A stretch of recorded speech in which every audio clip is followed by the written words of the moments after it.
ৰাজ্যত ভয়াবহ পৰিস্থিতিৰ মাজতে আন এটা ভয়ংকৰ দৃশ্য জুৰিয়াৰ জেঙনিৰ পথাৰত প্ৰকাণ্ড ঢেকিয়াপতীয়াৰ মুক্ত বিচৰণ ঢেকিয়াপতীয়া বাঘৰ মুক্ত বিচৰণক লৈ আতংকিত হৈ পৰিছে অঞ্চলবাসী তাৰ মাজতে কেমেৰাত বন্দী হৈছে ভয়ংকৰ দৃশ্য নিচেই কাষৰ পৰাই বাঘৰ ফটো তোলাত ব্যস্ত এজন যুৱক যিকোনো মুহূৰ্ততে বাঘটোৱে আক্ৰমণ কৰাৰ সম্ভাৱনা আছে যুৱকজনৰ ইয়াৰ মাজতে পথাৰত কাম কৰি থকা অৱস্থাত দুজন লোকক আক্ৰমণ কৰিছে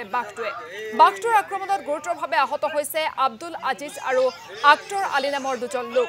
ৰাজ্যত ভয়াবহ বান পৰিস্থিতিৰ সময়ত সুলভ হৈছে এই সমূহ দৃশ্য বানৰ কবলৰ পৰা ৰক্ষা পাবলৈ জনঞ্চলত প্ৰৱেশ কৰিছে বহু বন্য জন্তুৱে ঠায়ে ঠায়ে সংঘটিত হৈছে বিক্ষিপ্ত ঘটনা কি হৈছিল এই পথাৰত আছিল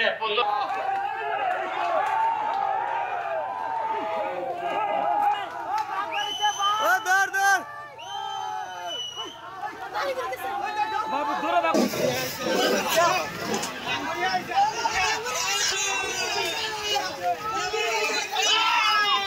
हल्ला न कर ए লাগিছে কাইতলে যা লাগিছে এই কি অবস্থা এই লাগিছে